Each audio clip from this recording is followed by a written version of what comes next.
ये बात बहुत पुरानी है और शायद 6 फिर 1 महीने पहले की बात है। मैंने देखा था इंस्टाग्राम पे या फिर यूट्यूब शॉर्ट्स पे कि हम जो चीज़ को टच करते हैं वो हम टच नहीं करते हैं। मतलब मैं इस उँगली से इस उँगली को टच किया या फिर मेरे नाक को टच किया, ये टच नहीं हुआ। क्यों? क्योंकि हम आपको पता होगा कि हमारे बॉडी सेल से बना है, लेकिन सेल्स एटम से बना है और एटम्स कैरी करते हैं नेगेटिव इलेक्ट्रॉन्स। और आपको अगर पता नहीं होगा तो बता दूँ कि जो एक सिमिलर चार्जेस है वो खुद को रिपल्स करते हैं। मैं अगर इसका एग्जांपल लूँगा एक मैग्नेट से, एक स्पीकर से निकला हुआ है, तो यहाँ पे ये जो लेयर है और ये लेयर है, ये शायद पॉजिटिव है और ये पॉजिटिव है, तो ये रिपल्स कर रहे खुद को। आपको पता शायद नहीं हो पा रहा, लेकिन मैं फील कर पा रहा हूँ कि खुद को रिपल्स कर रहे हैं। और एट द सेम टाइम अगर मैं इसको ट्विस्ट कर दूँगा तो सेम चार्जेस हो जा रहे हैं और ये खुद को अट्रैक्ट करते रहेंगे। आपको इसी तरह काम करता है।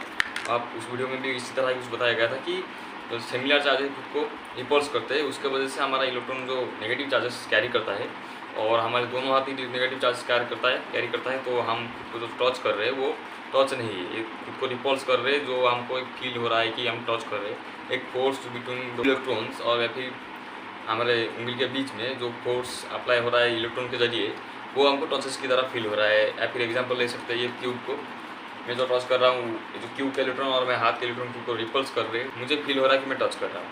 तो यही एक मतलब कैसे कर रहा है, तो अगर कर रहा है तो कट कैसे हो रहा है। मैं अगर एक नाइफ लूँ तो उसको कट कर दूँगा कुछ चीज़ों से, बैंगन काट दूँ, फिर टमाटर काट दूँ या फिर और कुछ चीज़ें काट दूँ, तो कट कैसे रहा है। अगर जबकि हम उसको छू रहे हैं तो वो टच नहीं है, तो कट कैसे रहा है।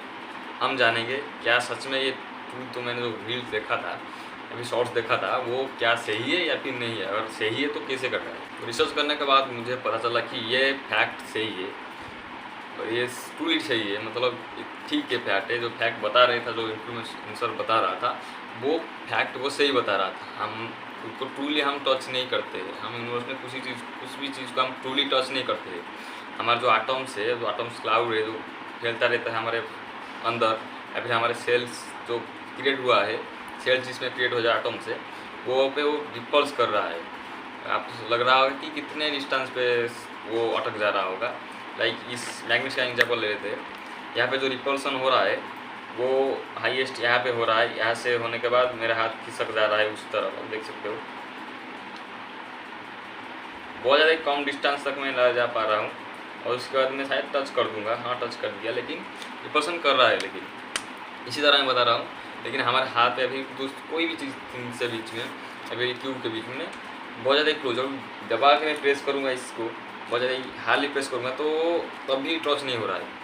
क्यों टच नहीं हो रहा है? कि रिपल्सन बहुत ही हाई है एटम्स के लेवल पर। हमको दिखाई भी नहीं दे रहा होगा और फिंगर प्रिंट छप जा रहा होगा, लेकिन दिखाई नहीं दे रहा। लेकिन माइक्रोस्कोपिक लेवल पर दिखाई देगा कि जो रिपल्सन है वो 0.1 नैनोमीटर पर स्टॉप हो जाता है, उससे ज़्यादा नहीं जाता है, उससे ज़्यादा क्लोजर नहीं होता है। तो फैक्ट सही है। तो अब जानेंगे कट हो रहा है तो कैसे कट हो रहा है। हम जो नाइफ से कुछ चीज़ों कटते हैं, एग्जांपल लेता हूँ, ये नाइफ है, ये मेरा हाथ है। जब मैं काटता हूँ इसको, ये हमारे एटम्स को तोड़ता नहीं है, बस उसके अंदर का बॉन्ड को तोड़ता है। आपको अगर नहीं पता होगा तो बता दूँ, ये जब जो सब चीज़ें हैं, या फिर ये मैग्नेट है, या फिर ये क्यूब है, या फिर मेरा हाथ ही क्यों ना हो, ये सब एक बॉन्ड्स के वजह से एटम्स एकजुट होकर रहे हैं, ना कि ऐसे ही रहे हैं। वो सब एक बॉन्ड के कारण, वो कोवैलेंट बॉन्ड हो सकता है, मेटालिक बॉन्ड हो सकता है, लोनिक बॉन्ड हो सकता है, लेकिन बॉन्ड के जरिए वो कनेक्ट होके रहे हैं और आपस में। और उसी वजह से जब हम काटते हैं, वो उसके बॉन्ड को तोड़ता है, ना कि एटम्स को तोड़ता है या फिर और कुछ करता है। वो जो उनके अंदर बॉन्ड है उसको तोड़ता है, जिसकी वजह से वो सेपरेट हो जाता है थिंग, ना कि उसके अंदर से निकल के जाता है। जो एटम्स के अंदर से, नाइफ का एटम्स इसके अंदर से टच करता है, टच नहीं करता है, वो उसके बॉन्ड को तोड़ता है। तो जब आप एक नाइफ से कुछ कट करते हो तो एक शार्प एज होता है उसका, ये एक शार्प पॉइंट है। एक पेन का ये एक शार्प पॉइंट है। इसी तरह एक ब्लेड होगा, उसका शार्प पॉइंट होगा, एक एज होगा, जिसकी वजह से वहाँ पे प्रेशर बढ़ जाता है। और जब आप काटते हो, वो उसका अंदर से निकल के जाता है, जो एटम्स के बॉन्ड को तोड़ देता है, जिसकी वजह से ये चीज़ें सेपरेट हो जाता है। तो सिर्फ नाइफ या फिर कोई शार्प चीज़ें हैं, ये सारे काम क्यों कर पाते हैं? कोई मेरा उंगली क्यों नहीं कर पाता, मेरे हाथ को छेद?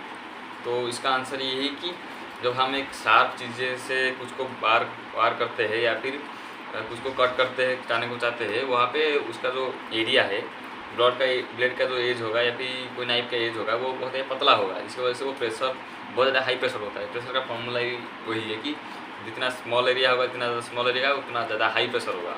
और जब मैं काटता हूँ तो वो हाई प्रेशर उसका एटॉमिक बॉन्ड को तोड़ देते हैं। और एग्जाम्पल के तौर पर लूँगा तो यहाँ पे मेरा उंगली है, जब मैं इसको घुसाने का ट्राई करूँगा तो बिल्कुल ही नहीं जा सका। अगर बहुत ज़्यादा हाई प्रेशर दूंगा तभी थोड़ा मोटा छेद होगा। लेकिन अगर मैं इसी टाइम पर आप देख सकते हो मेरे उंगली से इसका शार्पनेस ज़्यादा है पेन का। अगर मैं इसको थोड़ा बहुत भी प्रेशर दूंगा तो वहाँ पे घुस जाएगा, मेरा हाथ लिटरली छेद हो जाएगा, यहाँ पे एक होल हो जाएगा मेरे हाथ में। तो यही है, इसी वजह से हमारे मोस्ट ऑफ द थिंग जो कट होता है वो शार्प थिंग्स होता है, ना कि एक एज ना होने वाले। ये सब चीज़ें मैंने बताया है। इस सब को अगर आप एक सिंपल वे में इमेजिन करना चाहते हो तो इसको आप एक तरह से इमेजिन कर सकते हो। आपने लेगोस देखा होगा, लेगोस का ब्लॉक, या फिर इसको ही एग्जांपल ले लेते हैं, उसको एक लेगो के टाइप लेते हैं। और ये लेगो पे ही हम काइंड ऑफ ऐसा ही होता है, जिस अगर आप थोड़ा बहुत प्रेशर दोगे तो यहाँ पे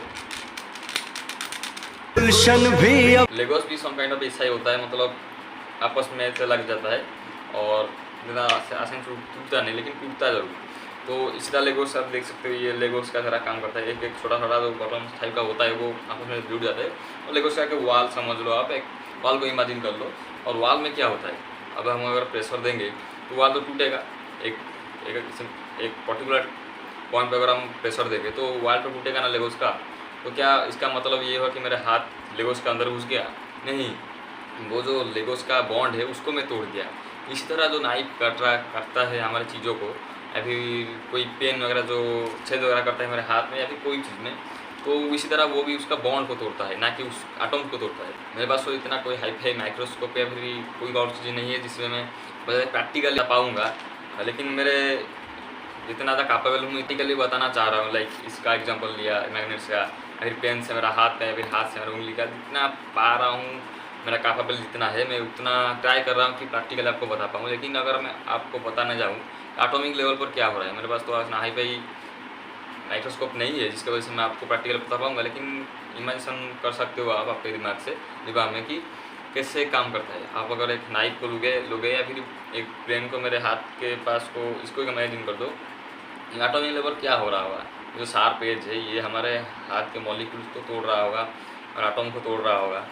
हम जो प्रेशर देते हैं, हाई प्रेशर एक इलेक्ट्रोमैग्नेटिक फोर्स क्रिएट करता है, जिसकी वजह से वो फोर्स उसको बॉन्ड को तोड़ने के लिए फोर्स करता है उनको, मतलब बॉन्ड को तोड़ने के लिए फोर्स करता है। हमारा फोर्स जो दे रहा है वो बॉन्ड को तोड़ने के लिए फोर्स करता है, जिसकी वजह से बॉन्ड को जोड़े रखना बहुत ज़्यादा डिफिकल्ट हो जाता है एटॉम्स को। इसकी वजह से वो टूट जाता है और हाथ में पेन घुस जाता है या फिर नाइफ से कोई चीज़ें कट जाता है। तो यही था वीडियो। अगर आपको कोई क्वेश्चन है तो कमेंट बता देना, या फिर और कोई भी रिलेटेड क्वेश्चन होगा तो कमेंट बता देना। और इस वीडियो का से पार्ट 2 भी आएगा, इसमें मेरा थोड़ा बहुत कुछ क्वेश्चन भी है जिसको मैं पार्ट 2 में बता दूँगा।